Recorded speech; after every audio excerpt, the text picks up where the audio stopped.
Buenas tardes a todos, bienvenidos a este webinar que vamos a realizar esta tarde sobre la necesidad o no necesidad de la tercera dosis. Y además tenemos la innovación de lo que ha pasado hoy, que ya tenemos qué va a pasar con esta cuarta dosis que ya ha empezado esta mañana en Estados Unidos. Y tengo el placer y el orgullo de compartir este webinar con una muy buena profesional y sobre todo muy buena compañera. Redondo, buenas tardes, bienvenida. Hola Isabel, un placer. Muchísimas gracias por tu invitación. Muchísimas gracias a SEM por poder compartir este espacio con vosotros. Ujú. Hemos preparado esta sesión entre las dos con mucha ilusión porque nos parecía un tema importante, un tema que tiene muchas dudas, que nos preguntan en la consulta, que nos preguntamos a nosotros mismos y entre compañeros. Por eso esperamos que sea de utilidad.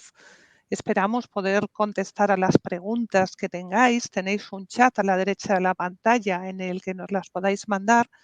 Nosotros vamos a contestar a las que nos sepamos. Las que no nos sabemos, pues nos quedamos con el deber de intentar contestarosla por email o colgándolas también en la plataforma cuando las tengamos ya resueltas. El orden que vamos a seguir en esta presentación, en esta tarde, voy a empezar yo porque empiezo como contando desde el principio donde estábamos y va a continuar Esther contándonos ya el por qué es necesaria esa tercera dosis o esa cuarta dosis o el booster o qué ha pasado o estamos entre todos mezclando conceptos.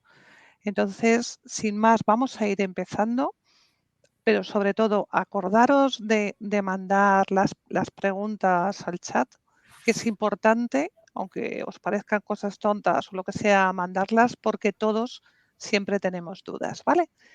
Y sin más, pues voy a ir empezando.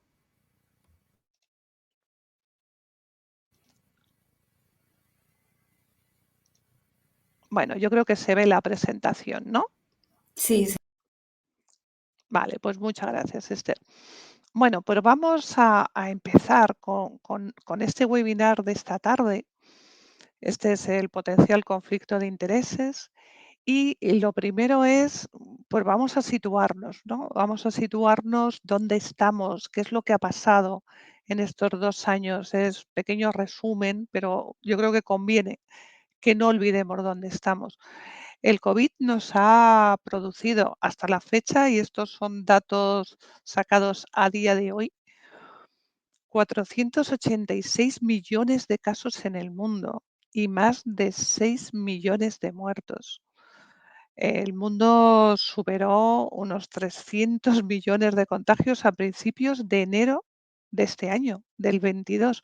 Acordaros el ritmo frenético que era el contagio, llegándose a una media de 3 millones de casos diarios en el mundo y que fue por la expansión de la variante Omicron por todo el planeta.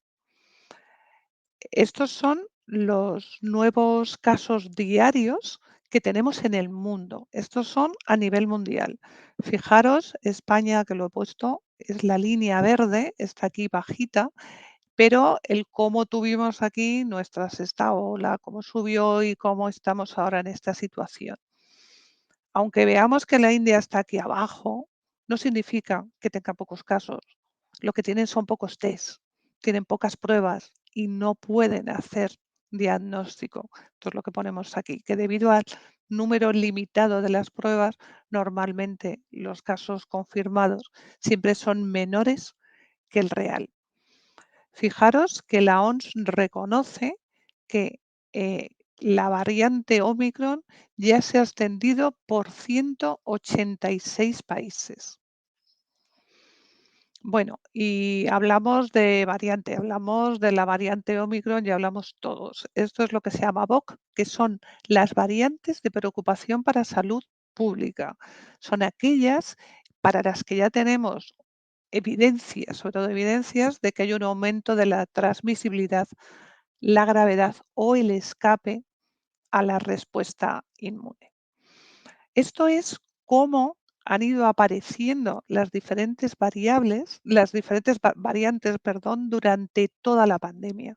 Fijaros cómo ya en el 22 la variante Omicron empezaba aquí como nada y fijaros los saltos que ha dado. Rápidamente ha empezado a extenderse y ha empezado a ser la variante mayoritaria. Esto es lo que está haciendo el COVID. Hace unas variantes que a veces no tienen nada que ver unas con otras. Y esto es lo que ha pasado en España. Exactamente igual. ¿Qué es lo que ha ocurrido?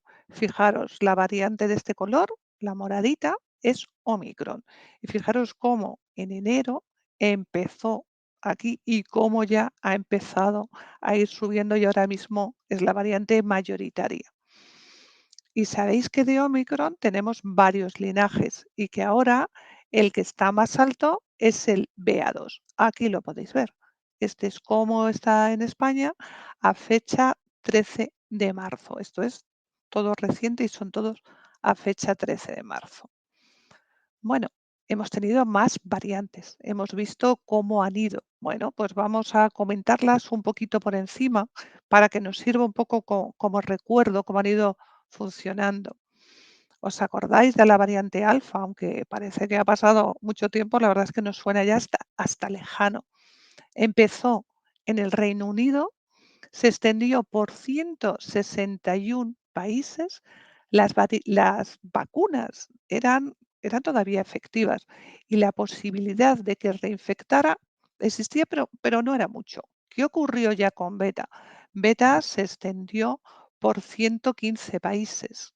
Algunas vacunas ya eran menos eficaces y ya cabía la posibilidad de reinfectarse. ¿Qué ocurrió con Gamma? Que empezó en Brasil, se extendió por 64 países. Las vacunas eran mayoritariamente efectivas y también cabía la posibilidad de que pudieran contagiarse, reinfectarse. Y la variante Delta, que empezó en la India y que se extendió por 74 países, sí que parecía que había algunas vacunas que sí podían seguir siendo efectivas. Bueno, eso es cómo ha ido en el mundo, cómo se han movido. Lo de Omicron aún no lo tenemos porque aún no está terminado y hecho. ¿Y cuál es la situación epidemiológica a día de hoy? Bueno, más bien a día 18, que es cuando el último día que estaban las gráficas, que lo saqué ayer por la noche. ¿Cómo vamos en España de nuevos casos diarios diagnosticados? Bien, bueno, pues vamos por aquí. Acordaros de que a partir de ayer o del lunes, esta gráfica como tal a nivel diario ya no vamos a poder tenerla. Tenemos una nueva instrucción que luego comentaremos, aunque sea un poquito, que ya no nos va a poder permitir hacer este tipo de gráficas y saber a este nivel por dónde vamos. Y también un poco saber el número de muertos que llevamos. Fijaros que son muertos diarios, por coronavirus y por fecha del fallecimiento. Van cada día y estas están hechas a fecha 25 de marzo. Bueno, y comentábamos cuál es la nueva estrategia. La nueva estrategia del Ministerio y que han adoptado las comunidades autónomas, lo que ha visto es que han dicho, bueno, con el nivel que tenemos de vacunación, con los casos que tenemos, pues han decidido que podemos bajar esta guardia que teníamos con respecto al COVID. Y la vigilancia, a nivel de la vigilancia, solamente vamos a vigilar aquellos casos confirmados en personas vulnerables o con factores vulnerables y solamente también los casos graves. El diagnóstico de pacientes con síntomas leves compatibles con el COVID lo haremos según las necesidades del manejo clínico del mismo. Es decir, nos cae. Esto nos ha caído a los médicos de familia, que vamos a tener que decidir si se lo hacemos o no se lo hacemos y si está indicada una incapacidad temporal o no. Eso en cuanto a la vigilancia. Y en cuanto al control, en la población general, los casos leves y asintomáticos no van a realizar ningún aislamiento. Los contactos estrechos tampoco van a hacer cuarentena.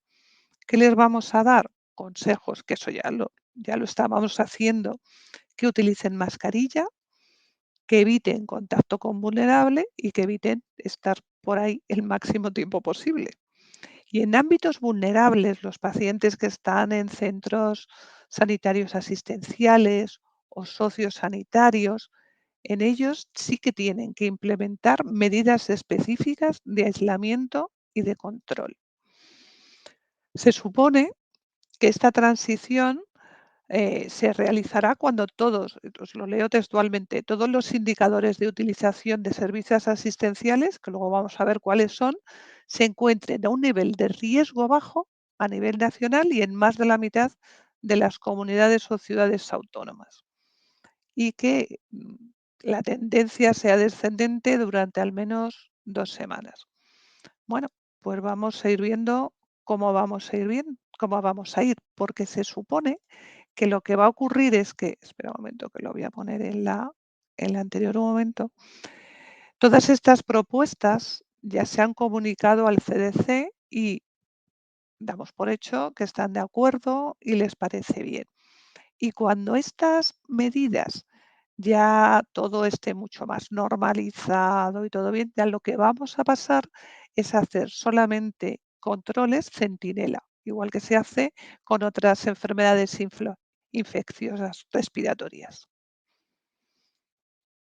Bueno, este es el algoritmo que tenemos. Y en este, yo creo que ya como lo tenemos todo, voy a comentarlo así un poquito, pero poca cosa. ¿Qué vamos a hacer con los casos agudos leve? Pues vamos a ver. ¿Vive en una zona o trabaja en ámbitos vulnerables? ¿Trabaja en una residencia? ¿No trabaja en una residencia? Si trabaja en una residencia, ya le hacemos de todo, las pruebas y todo. Si no trabaja en una residencia y no es una persona de riesgo ni es vulnerable, pues no tenemos por qué hacerle nada. Y en estos 10 días que va a estar en su casa, ¿nosotros qué vamos a hacer? Recomendarle teletrabajo, recomendarle que utilice mascarilla y que evite estar con personas vulnerables. El cómo vayamos haciéndolo, pues iremos viendo, porque no va a ser fácil. Y bueno, estos son los valores y los indicadores para la valoración del riesgo. Por ejemplo, y no vamos a verlo todos, pero vamos a ver. La incidencia acumulada en casos con más de 60 años se supone que están controlados si están por debajo de 250. ¿Qué es lo que ha ido ocurriendo? Que cada vez lo hemos ido, pues 250 no, pues lo dejamos en 300, lo vamos subiendo un poquito para que nos salga. Y luego estamos la ocupación de camas de hospitalización, que tiene que ser menor del 2%.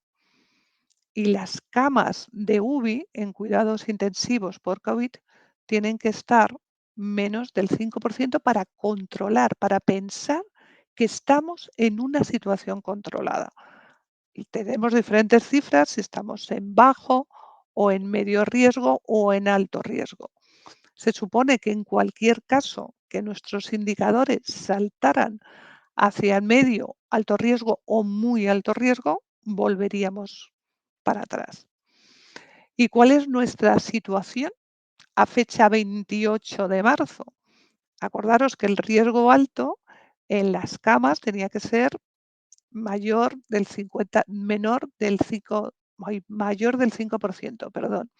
Y el riesgo alto en las tasas de ocupación de UBI debería de estar entre un 3 y un 5%. Pues fijaros que las camas de UBI las tenemos en el 5,4%, es decir, que estaríamos rayando salirnos y llegar al riesgo alto. Pero bueno, estas son las cifras que tenemos. Y vamos a centrarnos un poco en cuáles son las coberturas vacunales que tenemos de las dosis booster. Fijaros que en los mayores de 40 años las tenemos alrededor de un 80%, en mayores de 70 en un 92%, y donde tenemos las coberturas más bajas están aquí, en este grupo, el de 18 a 19 años, que andan en un 21%, 20 a 29 en un 35%. Es decir, en la población más joven, nuestra cobertura de población vacunada con dosis de recuerdo, que es esto, son un poco más bajas. No quiere decir que sean más bajas, no quiere decir que estemos a unos niveles preocupantes, pero sí es verdad que son más bajas. Bueno, y una vez que hemos mirado todo esto, vamos a pensar un poco, si pensamos en cuál sería el final de esta pandemia, porque que quede claro que no estamos en el final, que esta pandemia sigue, que aquí estamos y que, bueno, ¿cómo podría terminar? Pues podría terminar con una erradicación, con una eliminación o con cohabitación. Con erradicación, ¿cómo sería? Que efectivamente desapareciera el COVID. Eliminación. Esto sería una situación parecida a la que tenemos con el sarampión. Con el sarampión, ¿qué ocurre? Que tenemos muy pocos casos, sobre todo los tenemos y aparecen brotes en los no vacunados. Es decir, sería una situación que la tendríamos bastante controlada, pero seguiríamos teniendo algunos brotes de casos fundamentalmente en no vacunados. ¿Y la cohabitación cuál sería? Pues sería muy parecido a lo que tenemos ahora, pero en la columna azul clarito que hemos visto antes, en realmente estar todo en un riesgo bajo, que fuera realmente solamente las personas no infectadas, no vacunadas, perdón, las que se infectaran, que estuviéramos todo en esa columna, que tuviéramos muy poquitos pacientes ingresados en UBI, un número muy bajo de casos. Esa sería la cohabitación. Pero todo esto y cómo termina, ¿de qué va a depender? Esto lo vamos a nombrar solo por encima. Del reservorio animal, los murciélagos, los bisones, dinámicas impredecibles. Estamos viendo cómo van apareciendo estas variantes, que Omicron no tiene nada que ver con beta, ni nada que ver con delta, y se supone que la más divergente era beta. ¿Qué va a pasar con los supercontagiadores, con la estacionalidad, con el invierno, con el otoño? ¿Cómo va a ir la aceptación de la vacuna, de la tercera dosis o la dosis booster, de la cuarta o dosis booster, de la duración de la protección? Falta de equidad, tenemos una falta de equidad importante en las vacunas y las variantes del virus que pueden ir apareciendo. Fijaros que la distribución y la desigualdad de las vacunas contra el COVID es increíble. En los altos lo tenemos en más del 50%, 30%, y en los que ya tienen un nivel más bajo lo tenemos por menos del 1%. Fijaros que si nos fijamos en esta curva, que está también esa fecha de 29 de marzo, España está aquí, estamos en un 88%. Emiratos Árabes, los tenemos aquí, por otros han vacunado a todo el mundo, pero fijaros dónde está África y lo he puesto como continente, que si lo empezamos a poner como países y tal, empieza a bajar mucho. Nigeria, África tiene solamente un 20%, Etiopía un 21%. Es decir, que la distribución es tan desigual que hace que en estos países es de donde surgen normalmente más variantes. ¿Y cuáles son los factores que influyen para la protección que tengamos nosotros frente a los virus? Pues son los dependientes del huésped, de nosotros mismos, que tengamos una ausencia de respuesta inmune por una enfermedad, ausencia de la protección de la mucosa de las infecciones, que tengamos una exposición a cargas virales más altas y luego dependientes del virus. Hay virus con menor tiempo de incubación, mayor capacidad de replicación y de contagiar, los escapes vacunales a los anticuerpos neutralizantes. Hay mutaciones que alteran la afinidad, sobre todo por la espiga, que es donde hemos concentrado prácticamente todas nuestras vacunas. Y ya incluso un escape parcial a las respuestas de las células T de memoria. Este estudio lo he traído porque me ha parecido como muy visual. Entonces eran las variantes de preocupación y vistos en cartografía viral. La cartografía viral, ¿qué es esto? Que nos las ponen aquí en estos cuadraditos. Lo que quiere decir es que cuanto más alejado estés de la de Wuhan, que es la proteína S, estés más alejado, tu respuesta vas a responder peor a beta, que está más alejado que alfa, que es lo que hemos estado viendo en el primer cuadro, la respuesta a la vacunación. Y es que fijaros dónde está Omicron. Está aquí. Está súper alejada. Por eso la respuesta con Omicron está siendo peor a las vacunas. Y luego tenemos preguntas pendientes en cuanto a las vacunas.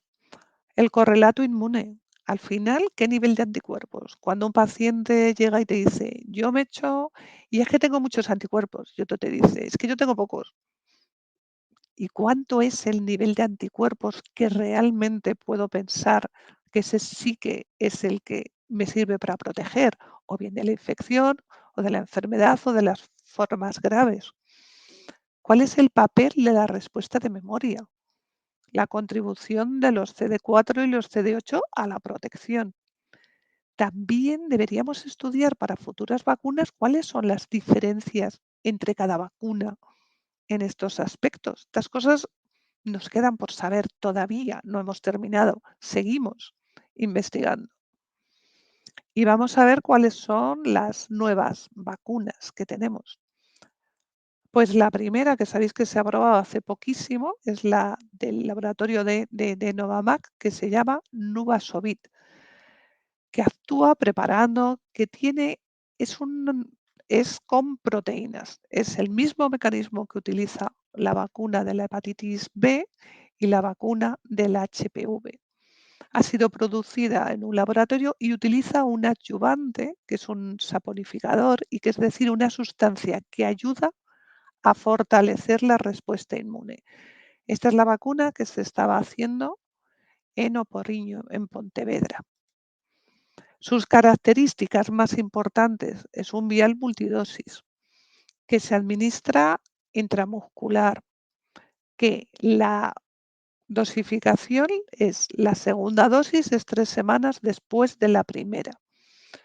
Todavía se desconoce la protección porque se está determinando en ensayos clínicos que todavía siguen, pero la protección que se estaba viendo hablaba de un 90%. Y luego tiene una cosa buena esta vacuna, y es que se puede mantener, no hace falta, no necesita congelador, se mantiene entre 2 grados centígrados, no necesita congelador, y sin abrir el vial puede aguantar 9 meses mantenido entre 2 grados y 8 grados. Cuando ya está perforado, cuando ya hemos empezado a utilizarlo, se puede mantener durante 6 horas a una temperatura entre 2 grados y 25. Es decir, esto facilita mucho la utilización de esta vacuna. Por eso, esta vacuna, junto con el grupo COVAX, se va a producir parte también en la India y se va a utilizar para aquellos países en vías de desarrollo, los países con poca vacunación, como los que hemos estado viendo anteriormente.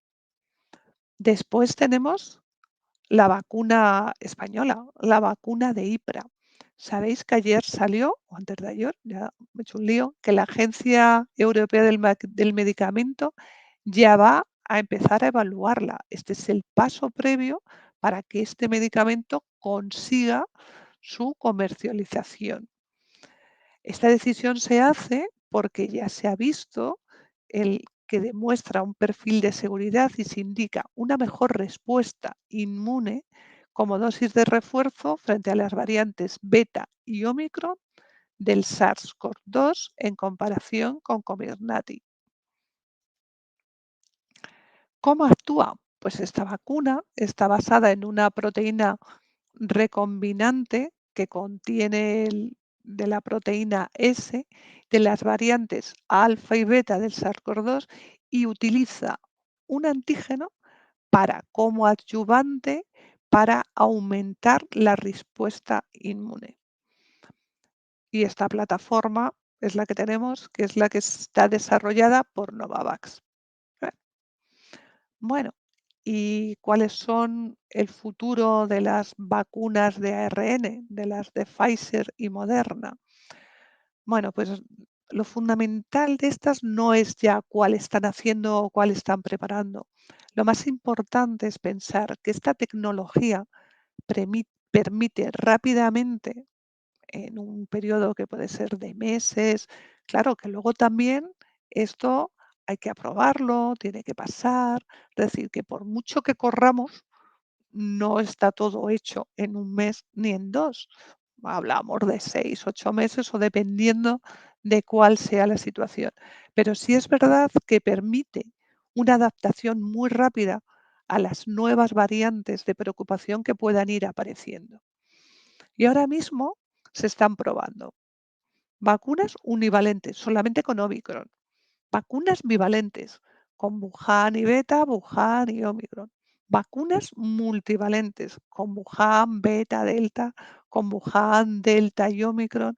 Es decir, estamos ahí, los laboratorios y la industria sigue trabajando en conseguir nuevas vacunas que realmente nos ayuden a controlar mejor la situación que tenemos ahora mismo. ¿Y realmente necesitamos más vacunas? Pues no lo sé. ¿O necesitamos vacunas diferentes? Lo que sí que necesitamos ahora mismo son más dosis de las vacunas que ya tenemos y utilizarlas mejor. Es decir, que podamos repartir realmente a aquellos países a los que no están llegando las vacunas, aquellos países que realmente están con unas tasas de vacunación muy bajas, con unas tasas de mortalidad altas y con un número de casos bajos, porque no los pueden diagnosticar.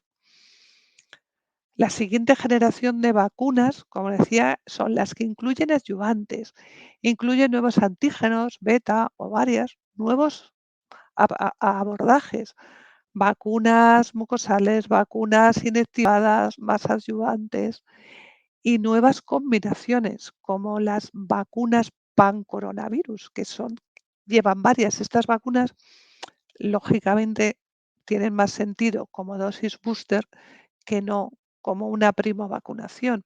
También tenemos vacunas además añadiendo VRS y gripe. Es decir, no podemos desaprovechar el momento en el que estamos en cuanto a la vacunación, que es lo que realmente nos está ayudando a salir y a controlar dentro de lo que se puede esta pandemia, es gracias a la vacunación. Y no podemos desaprovechar esta oportunidad que nos viene ligado en el desafío de la vacunación COVID. Bien, con esto yo ya no tengo nada más. Voy a bajarlo aquí abajo. Ponemos otra vez la pantalla. Y bueno, con esto hemos situado un poco en dónde estamos, cuál es la situación que tenemos en España, cuál es el futuro o por dónde van más o menos las nuevas vacunas. Y ahora Esther va a ir a una cosa mucho más centrada. Vamos a ir menos a la utopía de van a ser vacunas, van a ser tal. No, Esther nos va a ir a tiro hecho a explicarnos por qué nos tenemos que poner la dosis booster, por qué a los pacientes inmunodeprimidos y con problemas les hemos puesto una tercera dosis o a lo mejor les tendremos que poner una cuarta. Pues cuando quieras, Esther. Muchas gracias, Isabel. Muy interesante tu presentación y bueno, no sé si se puede ver ahora mismo la presentación mía que he compartido en pantalla. Ahora, en cuanto la pongas más grande, sí. Yo Sí, la tengo ya en está, completa, ya ¿la está, veis? ya se ve. Perfecto. Bueno, pues como ha dicho la doctora Jimeno, bueno, estos son mis principales conflictos de interés. Nos vamos a centrar en el porqué de la necesidad de una dosis de refuerzo, de lo que se llama el booster o también tercera dosis. Principalmente ha sido por la irrupción de la variante Omicron, pero también, como vamos a ver, por una caída o un waning, una pérdida de anticuerpos de inmunidad humoral de las vacunas frente a la proteína S. Omicron es una variante de preocupación que se situó con nosotros finales de noviembre, primeros de diciembre, y que ocupó todo lo que era circulación de SARS-CoV-2 desplazando a la Delta prácticamente ya en la primera semana de enero. Presenta 55 cambios en la secuencia genética con respecto a la cepa original de Wuhan, lo que supone prácticamente un cambio antigénico, casi un salto antigénico muy importante. Es lo que en cartografía la doctora Gimeno ha señalado que estaba muy lejana. Además de esos 55 cambios, 30 ocurren en el gen de la espícula, que es el que se asocia a la mayor transmisibilidad del SARS-CoV-2, por eso esta variante conlleva mayor transmisibilidad, mayor capacidad de escape inmunitario tanto a la vacuna como a la infección natural, que no parece ser tan severa en cuanto a inmunidad celular, pero sí en inmunidad humoral. Y luego también parece lo que es una adaptación natural del virus a la especie en la que vive para no morder la mano que le da de comer, pues mata menos, produce menos enfermedad grave y tiene menor virulencia. Estas son las gráficas que hemos comentado, que ya en la tercera semana, segunda semana de enero, Omicron era la variante que predominaba habiendo desplazado a la Delta. Y bueno, vamos a empezar a ver cómo se comportan en vida real las vacunas de ARN. Tanto la vacuna de 30 miligramos comercializada por Pfizer Comirnaty como la de 100 miligramos para primovacunación, vacuna de Moderna Spikevax.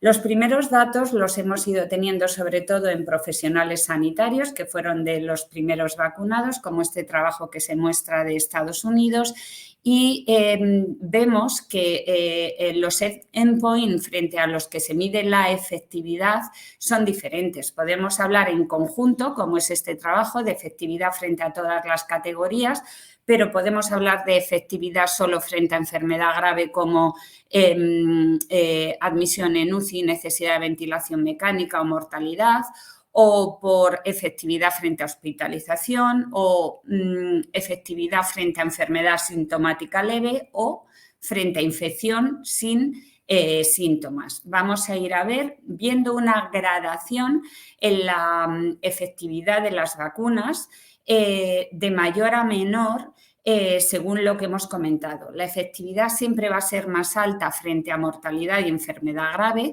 que frente a casos leves o infecciones asintomáticas. Y esto va a ser así tanto más cuanto mayor es el tiempo que transcurre desde recibir la segunda dosis o primovacunación completa. A los 7 días en este trabajo veíamos una altísima efectividad frente a todas las categorías, en Spikevax un 96% y en Comirnaty un 89%. Cuando tenemos datos más avanzados, como este otro estudio hecho en multicéntrico en 21 hospitales de Estados Unidos, todo ello que recoge población inmunocompetente, pues a los 4 meses ya veíamos que efectividad frente a hospitalización, que era una de las más altas, ya vemos una caída en la efectividad que en cuanto a Comirnaty en un 77% y en la vacuna Spikevax de un 68%. Todos estos dos trabajos que he referido anteriormente eran en un entorno que la variante predominante era la variante Delta, como es también este otro trabajo, en el que ya hablamos de efectividad frente a la infección, en este caso, a 6 meses. Con la vacuna de Moderna se ve un 72%, con la de Pfizer un 67%. Otra cosa que quería comentar, aparte de esta disminución de la efectividad de las vacunas que más eficacia demostraron en ensayos clínicos, que son las 2 vacunas aprobadas de RNA, es que además las infecciones irruptivas en personas completamente primo vacunadas no dejan de tener su importancia, no son baladís. Esto que vemos aquí a la derecha, permitidme un momento que voy a poner el puntero. Las curvas que vemos aquí a la derecha son curvas de Kaplan-Meier o de supervivencia y vemos cómo las personas que están completamente vacunadas con una pauta completa de RNA y que tienen una infección por la variante Delta, tienen una caída en la curva de supervivencia con respecto a las personas completamente vacunadas en color rojo y que no se infectan. Y esta curva de supervivencia cae por lo menos en 15 puntos. Por lo tanto, eso es lo que comentaba, que aun estando completamente vacunado, según pasan los meses, las infecciones irruptivas de la variante Delta se ve que tienen impacto aún en personas completamente vacunadas.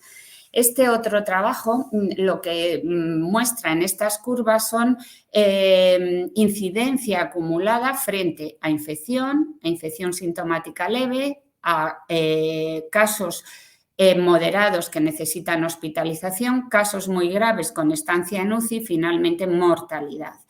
En azul vemos la vacuna Comirnaty y en naranja la tasa las incidencias acumuladas para aquellos que reciben vacuna de Spikevax de Moderna.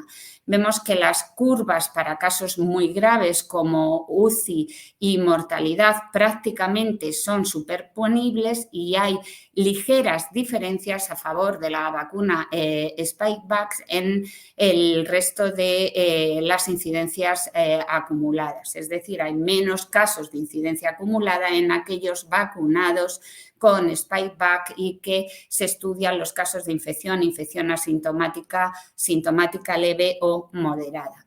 ¿Tenemos datos españoles de efectividad de las vacunas? Sí, fueron publicados por el Grupo de Estudio de Vacunación y Trabajo de Vacunación COVID del Ministerio a mediados del mes de diciembre y dicen en síntesis lo mismo que hemos comentado hasta ahora.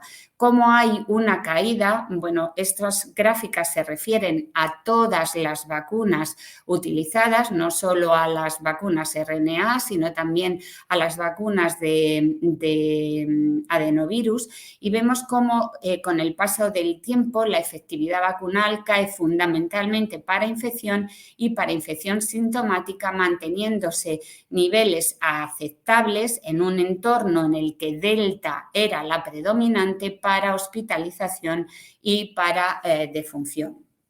Como se ha comentado anteriormente, no existe un correlato clínico de protección frente al que, digamos, determinado título de anticuerpos neutralizantes o frente a la proteína S van a proteger a esa persona frente a una determinada variante de SARS-CoV-2. Pero sí que se sabe, como muestra este trabajo de primeros de este año, que aquellos sujetos que tienen una mayor inmunogenicidad en la respuesta a la vacuna, es decir, que tienen superiores títulos de anticuerpos frente a la proteína S, consiguen una mayor eficacia vacunal.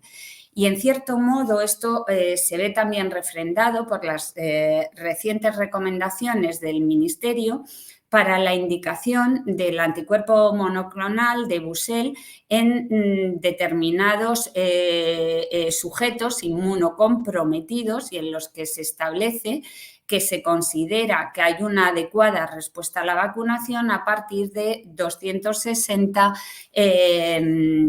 como título de anticuerpos frente a la proteína S. No sabemos bien cuál es el dintel o cuál es el título de anticuerpos protectores, pero sí hay una cosa clara: a mayor inmunogenicidad, mayor eficacia vacunal. En base a lo que hemos dicho ahora mismo, la efectividad vacunal vemos que va a ir disminuyendo en el tiempo por el waning o por la pérdida de anticuerpos y que esto va a conllevar, sobre todo si hay una alta circulación viral, un mayor riesgo de infección y la probabilidad de que con esa mayor transmisibilidad haya variantes nuevas que tengan un posible escape vacunal. en este entorno que vamos a situarnos, que sucede en diciembre, es sobre todo cuando la autoridad sanitaria recomienda la tercera dosis o el booster para toda la población mayor de 18 años y sobre todo por los datos que ahora vamos a presentar de lo que ocurre con las vacunas y su comportamiento frente a la variante predominante actual, que es Omicron. Vamos a presentar datos de salud pública inglesa que tiene una vigilancia epidemiológica muy buena y que además tiene datos transparentes que actualizan semanalmente. Aquí lo que vemos es que las personas que fueron vacunadas con 2 dosis de la vacuna de adenovirus de AstraZeneca, al cabo de 6 meses tenían frente a Delta una efectividad vacunal del 45%, frente a Omicron no tenían ninguna efectividad vacunal. Y con el booster lo que conseguimos es a las 4 semanas del booster aumentar la efectividad en torno a un 60 y a un 70%, tanto sea con el booster de Comirnaty como con el booster de Spikevax, y también vemos en estas mismas gráficas que según pasan las semanas, al cabo de 15 semanas, de nuevo hay pérdida de anticuerpos y la efectividad vacunal del booster baja a valores en torno a un 25, 30, 40%. Ocurre igualmente con las personas que en vez de recibir vacuna de adenovirus en primovacunación recibieron vacuna de ARN mensajero. Sí, ocurre que vemos en distinto porcentaje, pero el comportamiento es similar. Aquellos que recibieron 2 dosis de Comirnaty, al cabo de 6 meses la protección frente a Delta, que es el cuadradito, era un 60%, pero frente a Omicron era un 10%. Y las que recibieron 2 dosis en primovacunación con Spikevax de Moderna, la protección frente a Delta era un 80%, frente a Omicron un 15%. Y cuando ponemos un booster de cualquiera de los 2 tipos de vacunas de ARN mensajero, conseguimos aumentar la efectividad vacunal a un 70% a las 4 semanas y a las 15 semanas obtenemos alrededor una efectividad vacunal con el booster del 40%. Efectividad para todos los casos, es decir, infección asintomática, sintomática, casos graves, etcétera. Pero hay otra cosa que quería comentaros, que es el estudio SIREN, que está hecho en Inglaterra sobre profesionales sanitarios y que estudia la respuesta inmunógena y las reinfecciones en estos profesionales. Y aquí me voy a la importancia de la inmunidad híbrida. Aquellos profesionales sanitarios que no habían pasado un SARS-CoV-2 previo y que fueron vacunados, la efectividad frente a Omicron con 2 dosis era un 32%, con el booster se consigue aumentar a un 62%. Pero en aquellos que tenían inmunidad híbrida, porque antes de la primovacunación habían pasado un SARS-CoV-2, fijaros la potencia que da la inmunidad híbrida. La vacunación con 2 dosis les daba una efectividad del 60% frente a Omicron y con el booster se logra incrementar en un 71%. Bueno, otra cosa que quiero comentaros es también estos datos que están vistos en población mayor de 75 años y aquí nos referimos a efectividad frente a casos de SARS-CoV-2 por Omicron hospitalizados. Vemos cómo con el booster, pasados 10 semanas en los mayores de 75 años, seguimos teniendo una efectividad del 88%. Por tanto, el booster, sobre todo en poblaciones de mayor edad y para casos graves, es fundamental tenerlo cumplimentado. Los datos de salud pública inglesa que os he dicho que se venían publicando cada semana están ya recogidos en este artículo que vio la luz hace escasamente un mes en el New England y que nos dice pues lo que hemos visto, como aquellos vacunados con 2 dosis de AstraZeneca al cabo de 6 meses no tenían efectividad ninguna contra Omicron y se puede aumentar con el booster esta efectividad a las 9 semanas en torno a un 53% para el booster de Pfizer y en torno a un 61% para el booster de Moderna. Aquellos que fueron vacunados con 2 dosis de Pfizer a las 6 meses tenían una efectividad frente a Omicron de un 9% y con el booster de vacuna RNA se aumenta entre un 55 y un 64% a las 9 semanas, y aquellos que estaban primo vacunados con 2 dosis de Spikevax a los 6 meses tenían una efectividad frente a Omicron de un 15% que se incrementa a las 2-4 semanas, en este caso son los datos que se publicaron, de en torno a un 65 o un 66%. Más datos y más recientes. Esto está publicado hace 2 o 3 días en el Morbidity and Mortality Report de Estados Unidos y ve cómo frente a Omicron y la efectividad vacunal frente a la necesidad de ventilación mecánica o muerte, con el booster se incrementa de un 80% a un 94%. Luego estamos evitando con ese booster, sobre todo, también muchos casos graves y mortales. Sabemos que en Israel es un país en el que se han utilizado vacunas Comirnaty para primovacunación, para tercera dosis o lo que se llama primera dosis de refuerzo, y también para la cuarta dosis o lo que se llama segundo booster o segunda dosis de refuerzo. Pues bien, los datos que vemos en esta tabla es como la columna del grupo de booster con respecto a la columna de que no ha recibido el booster tiene una reducción en las tasas de incidencia frente a infección confirmada del 11% y una reducción de casi un 20% los que reciben booster frente a casos de enfermedad severa.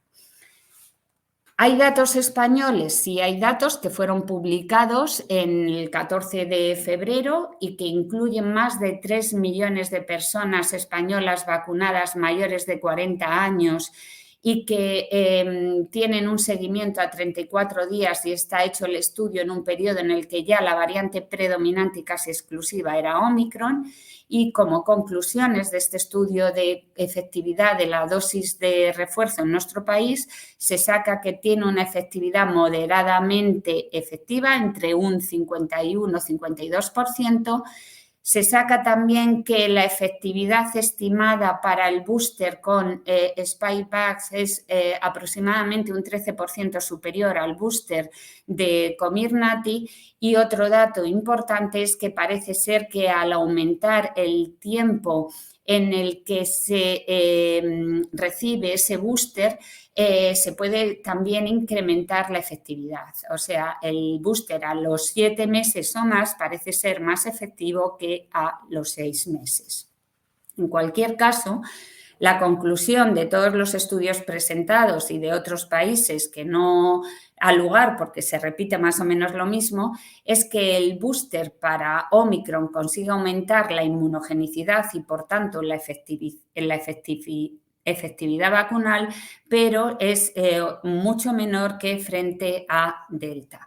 Este estudio me parece muy interesante y muy bonito de comentar y lo vamos a hacer brevemente. Fue publicado también a primeros de año en el New England y es cómo enfrentan el suero de personas vacunadas con 2 dosis de vacuna de Moderna frente a distintas variantes de SARS-CoV-2, a la variante original de Wuhan, a la beta, a la delta y a la Omicron. Las curvas que aquí vemos es como un mes después de haber recibido las 2 dosis de vacuna, cómo se comportan los sueros enfrentados a la variante de Wuhan en negro o a la variante Omicron en naranja. Y vemos cómo en el caso de la variante de Omicron, solo el 85% de los participantes hacen una respuesta de anticuerpos neutralizantes, que en cualquier caso es 35 veces inferior que lo que se consigue con la cepa original.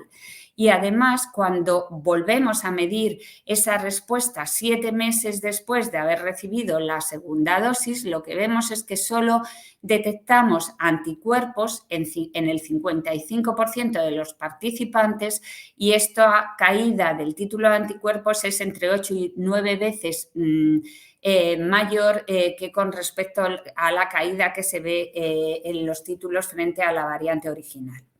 ¿Qué es lo que pasa con estos sueros cuando los enfrentamos en personas que han recibido una dosis de refuerzo, lo que está autorizado en la vacuna de Moderna, que sabéis que es mitad de la dosis, en vez de 100 microgramos, 50 para el booster, pues ven bien, lo que pasa es que un mes después, que es estas columnas, de haber recibido este booster, parece que hay un cebado de la inmunidad en el caso de la variante Omicron y se consiguen títulos de anticuerpos neutralizantes prácticamente en todos los participantes y 20 veces superiores el nivel de anticuerpos neutralizantes a lo que ocurría un mes después de haber recibido la segunda dosis.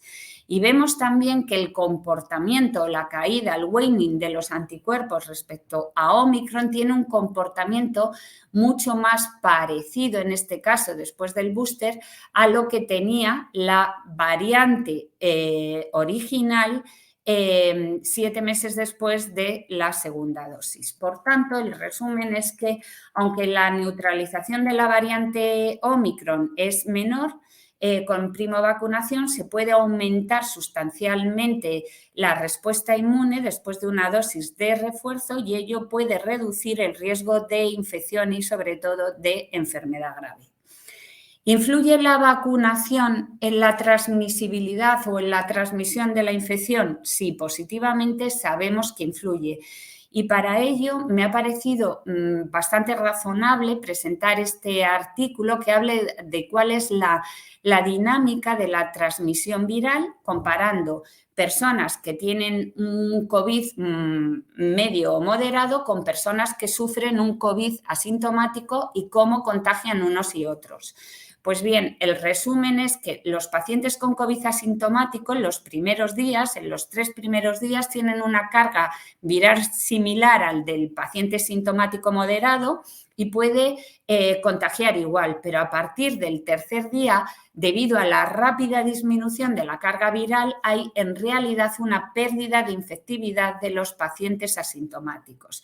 Y nosotros sabemos que las vacunas frente al SARS-CoV-2 no son vacunas esterilizantes, es decir, un individuo vacunado al cabo de un cierto tiempo también se puede infectar. Pero este individuo, en la medida de que va a tener una menor carga viral, va a tener una menor transmisibilidad. Y esto está demostrado en las variantes Delta o en este artículo que se ve aquí, que la transmisibilidad a partir de un individuo contagiado en una residencia de ancianos se reduce prácticamente a la mitad y está demostrado para las variantes alfa o para la variante delta, pero también hay un artículo muy reciente danés en el cual dice que la transmisibilidad, es decir, el riesgo de infección de un no vacunado a partir de un individuo vacunado que se ha contagiado la enfermedad, disminuye incluso en el caso de la variante Omicron en torno a un 20 un 28%. ¿Y esto tiene trascendencia? Sí, tiene una trascendencia muy importante, porque si aquí hilamos con este otro estudio francés, en el cual nos hace un modelo matemático de cómo determinadas medidas, no solo la vacunación, el uso de mascarilla, la distancia social, pueden influir en la reducción de la transmisión de la enfermedad y cómo esto puede disminuir en el impacto que tiene la enfermedad en el Sistema Nacional de Salud. En el caso de las gráficas se ve en hospitalización. Vemos cómo solo una reducción de un 10% disminuye a la mitad las hospitalizaciones. Y si la reducción es de un 20% en un entorno de un modelo matemático para delta, la reducción en la hospitalización es aún mucho mayor. Luego, la vacunación reduce la transmisión y esto se ve a su vez en un impacto en hospitalizaciones y en el impacto del Sistema Nacional de Salud. Por tanto, todos los países occidentales de nuestro entorno están de acuerdo en recomendar una tercera dosis o booster y se recomienda para mayores de 18 años, mujeres embarazadas, inmunocomprometidos, pero no hay acuerdo en el grupo de infanto-juvenil de 12 a 18 años. En España, en nuestro caso, no se recomienda el booster aquí, salvo para aquellos que pertenezcan al grupo 7 de inmunocomprometidos o que estén con tratamiento inmunosupresor. Tampoco hay acuerdo en el momento en que se reciba el booster. Hay países como Francia que ponen 3 meses. En nuestro caso, se ha fijado finalmente en 5 meses. Otro artículo que traigo reciente y que me parece también importante, nos están avisando de que con la retirada de las mascarillas, con las nuevas medidas que van a entrar en vigor, hay un peligro de que otros virus respiratorios, como la gripe, alcancen su pico más tardíamente. Por ejemplo, se dice que sería a partir del mes de la semana de Semana Santa. Y este artículo recientemente publicado, bueno, no es un artículo, es una carta en el Lancet, ve cómo estudia cuál es el comportamiento de pacientes infectados con SARS-CoV-2 y con otras coinfecciones. Y en concreto, la coinfección con el virus de la gripe se asocia a una mayor probabilidad de necesitar ventilación mecánica y a un mayor riesgo de mortalidad en pacientes infectados por el SARS-CoV-2. Luego, es muy importante la correcta vacunación frente a enfermedad respiratoria de todos nuestros pacientes.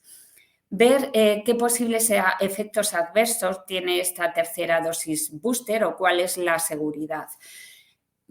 Primero quería hacer una reflexión. Muchos recibiréis en las consultas o sobre todo en enfermería pacientes que dicen me he vacunado con tal vacuna y mi hermano, mi cuñada, el vecino del sexto se ha vacunado con otra, a mí me ha dado mucha reacción, he tenido fiebre, he estado muy malo y me he tenido que meter en la cama un día. Bueno, esto que parece una barrera porque al paciente hay que convencerle no se preocupe, póngase esta dosis, lo podemos utilizar como un driver con esta información de este artículo en el cual parece constatar que los participantes que han tenido mayores efectos adversos sistémicos, fiebre, mialgias, astenia, han sido los que han tenido mayores títulos de anticuerpos, mayor inmunogenicidad y recordar lo que hemos dicho antes, por tanto, mayor previsible eficacia vacunal en este estudio con vacuna de Pfizer. ¿Qué sabemos sobre reactogenicidad de la tercera dosis booster? Pues lo que nos tenemos que quedar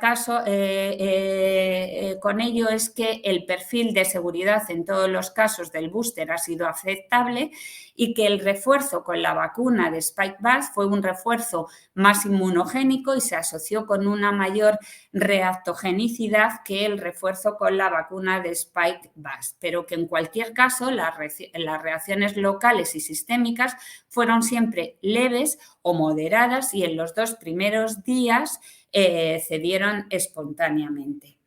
La semana pasada se publicó el último informe de farmacovigilancia de vacunas COVID en España. Recordar que no significa relación de causalidad lo que hay figura, sino que es un signo de alerta o de vigilancia para seguir eso. Y en la tercera dosis booster con Comirnaty, las 2 cosas que se refirieron con más frecuencia fueron linfadenopatía y pirexia. Y en el caso de Spikevax fue la fiebre.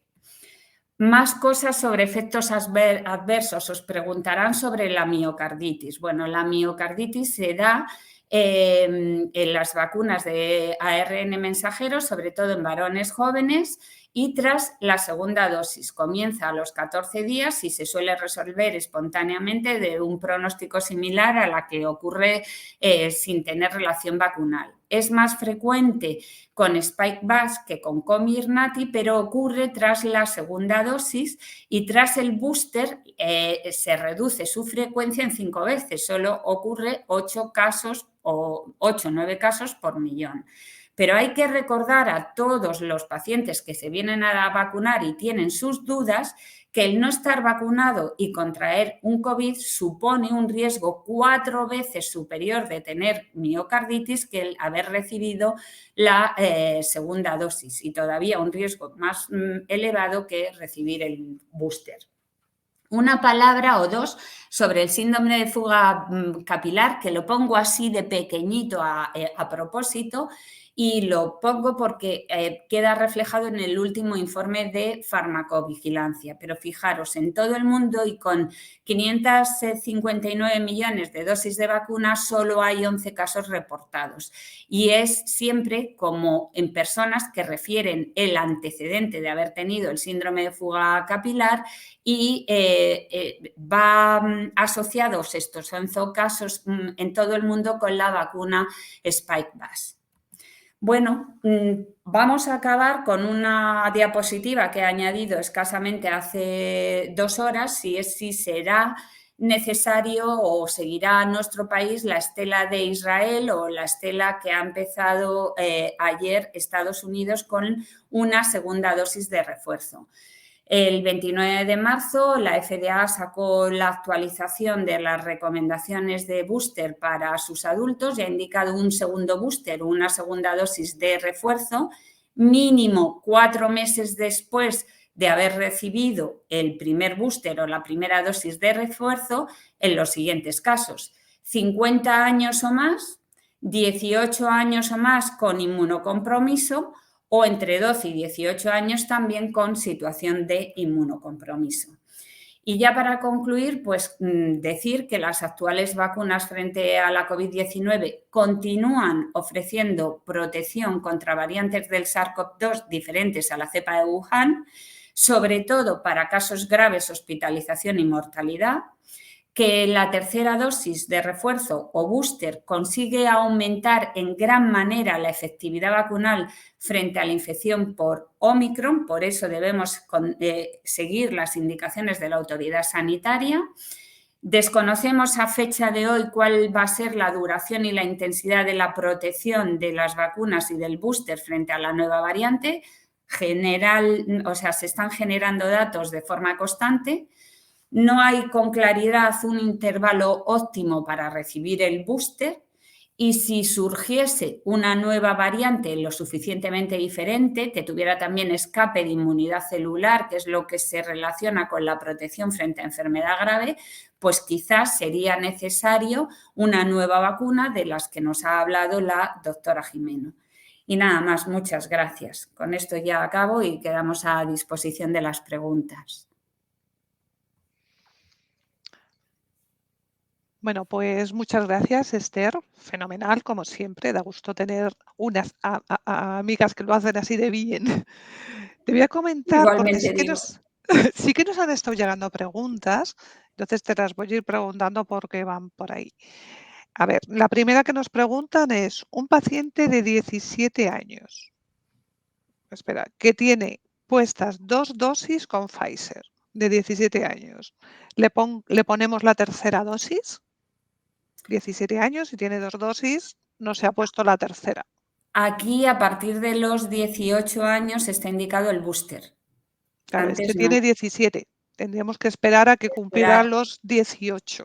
Eso es. Bien, tenemos otra que nos dice que las nuevas vacunas están indicadas, las nuevas se referirá a las dosis booster y a la cuarta, sí, están indicadas en pacientes inmunodeprimidos. En inmunodeprimidos, la cuarta dosis, ¿a cuántos meses de la tercera? La cuarta dosis, es decir, entiende primo Que ya vacunación tiene lo que 3, inicialmente eran 2 y luego la que se pone a los 28 días esa ya la y tiene luego puesta. el booster que reciben a los 5 meses. Entonces, nos está hablando de otro booster. Claro, nos Ahí está hablando habría... de que ya tiene puestas 3, y es un paciente inmunodeprimido. No sabemos qué patología tiene. Pero tiene puestas las 3 de primo vacunación, Sí, porque y no tiene el booster no tiene booster a los 5 meses. a los 5 meses. Perfecto. Y luego también nos preguntan... Y en los inmunodeprimidos está el protocolo de hace poco del Ministerio en el que ponía en función del grado de inmunodepresión y tal, si hacer serología para ver si el título de anticuerpos frente a la proteína S es mayor o no de 260 y si no ha dado, si por ejemplo tras las 3 dosis esas que nos dices, tiene un título de anticuerpos superior a 260, pues entonces a los 5 meses se valora de nuevo y se pone el booster. Pero si es negativo, podría ser un candidato a recibir los anticuerpos monoclonales estos que se ponen en hospital, que es el Ebusel. Sí, estos son los que estamos comentando, que depende también de la patología que tenga Eso es, el paciente. Si es candidato de los que les van a trasplantar, de eso es. trasplante, eso está en la documentación del ministerio. Espera, que nos acaba de llegar otra, yo sin gafas. A ver, tercera dosis, ¿cuándo? Tras la prima vacunación, pasó la enfermedad. A ver, este debe ser uno que ha pasado la enfermedad en marzo del 2020 y ya le han puesto 2 dosis, ¿no? O Porque sea, en entiendo, marzo del 2020, antes de que hubiera pasó la vacunas. enfermedad y Vale. entonces Y dice, le han puesto 2 dosis. sí, y tendríamos que saber cuándo hay que ponerle la tercera dosis después de la prima vacunación. Según eso, este señor, su segunda Le, dosis es el recuerdo. claro, le Hay que falta, recordar que aquellos que hayan estado, que tengan una PDA, o sea, una prueba diagnóstica de alto rendimiento frente al SARS-CoV-2, antes de iniciar el protocolo de primovacunación, ¿vale? Si tenían antecedente de enfermedad, se le tenía que haber puesto una dosis solamente si era menor de 65 años, ¿vale? Entonces, al tener 2 dosis, es como que ese tiene tuviera ya dos. el recuerdo. No sé Claro, si me pero no explico. sabemos la edad que tiene. Este no sabemos la edad que tiene, además. Pues si es mayor de 65 años, le hace falta una dosis de recuerdo. Y entonces se tiene que poner a los 5 meses.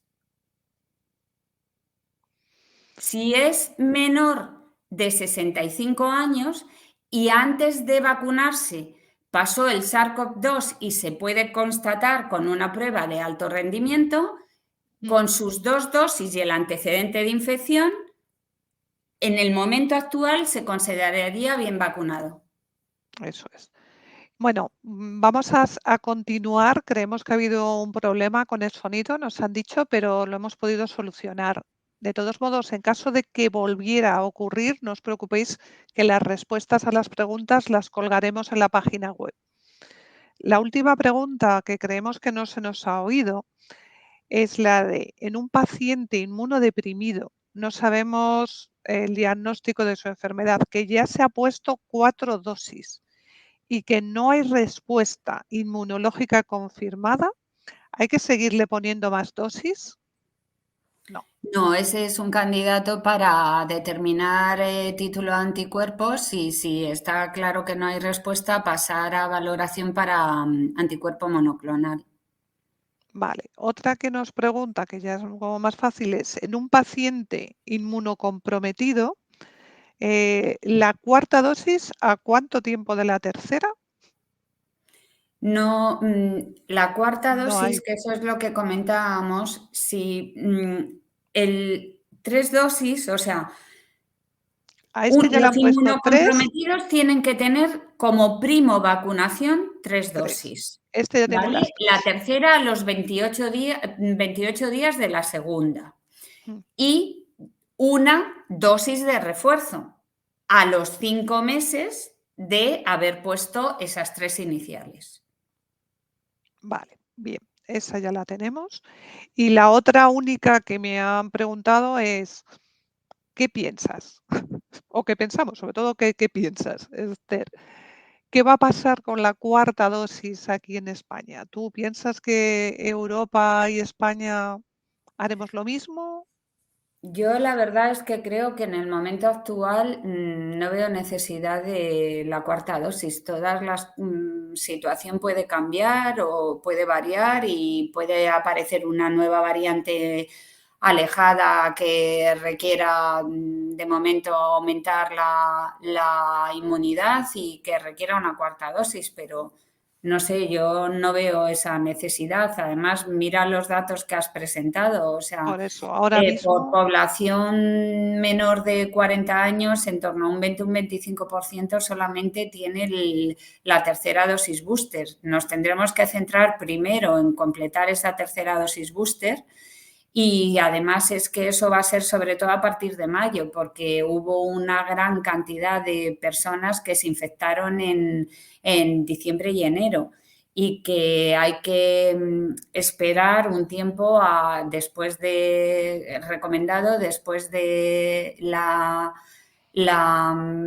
infección para poner el booster. Entonces, vamos parte a parte. Yo me puedo equivocar, la bola no la tengo, pero hoy por hoy no veo necesidad de cuarta dosis o segundo booster. sí, yo en eso estoy contigo, porque las cifras ahora mismo, yo creo que lo que hay que centrar, nos tenemos que centrar en completar la vacunación a aquellas personas, individuos que no la tienen fundamentalmente. Otra cosa son los pacientes inmunocomprometidos o los pacientes vulnerables o gente muy mayor o que puedan tener algún problema. Y yo creo, no tengo ahora mismo ya más preguntas de todas las que hemos Había una tenido aquí. pregunta que no sé si se ha oído antes, que no recuerdo exactamente cómo era, que era de una persona, es que no me A acuerdo. ver, te la digo. Era una persona que había pasado la enfermedad en marzo del 2020. Es ese, que se nos Eso olvidó es, eso comentar si es. era viajero. Venga, pues es ese. Es un Vale, paciente que y lo tenía pasó 2 dosis, en ¿no? marzo del 2020 y para cuándo tiene 2 dosis y la pregunta es, ¿cuándo le ponemos la tercera? Se la tenemos que Vale, poner, pero ya lo ha vale, pasado en marzo 2020. vale. Aquí hay un tema que es que si el paciente tiene más de 65 años, sí que hay que poner la tercera dosis y se pondría a los 5 meses, mínimo a los 5 meses de haber recibido la segunda. Pero si está entre el grupo de menores de 65 años, tiene inmunidad híbrida, solo necesitaría como primovacunación una dosis y, por tanto, su segunda dosis equivaldría al booster o refuerzo y no habría que poner más. Pero hay una Eso excepción es. y es que en personas que son viajeras y que lo requieren determinados destinos, por motivos administrativos se podría poner ese booster. Y luego, por supuesto, si es un inmunocomprometido, aunque tenga menos de 65 años, también necesita el booster como mínimo 5 meses después de su segunda dosis. Entonces, Ujú. esto del viaje era lo que no habíamos dicho. Sí, es lo que no habíamos comentado. Bueno, de momento no tenemos más preguntas. Esperemos que por favor las últimas se nos hayan escuchado. En caso de que no las hayáis oído o que penséis que hay alguna que no ha quedado clara, mandarnos el correo y nosotras contestaremos y lo dejaremos colgado. De momento terminamos ya, nos hemos estirado en bastante tiempo entre que se ha estropeado, entre que no se nos oía, pero bueno, por lo menos confiamos y nuestra ilusión, y con eso lo hemos preparado, era que realmente esto sea útil y que os podáis llevar algún mensaje que os interese para la consulta de mañana, para dudas con los pacientes y sobre todo para que nos ayudéis a potenciar la vacunación en nuestros pacientes. Hablamos del COVID, pero no existe solo el COVID. Es decir, la vacunación en nuestros pacientes crónicos, por favor, no tenemos que olvidarla y tenerla también muy presente. Y sin más, pues dar las gracias a Esther, un placer como siempre trabajar contigo, El seguiremos placer ha sido contando mío. y seguiremos haciendo más. Un placer, de verdad, Isabel. Muchas gracias. Bueno, pues nos despedimos, que seguimos quedando, como os hemos dicho, a vuestra disposición si queréis mandarnos cualquier pregunta y de momento nada más. Muchas gracias. Adiós. Adiós.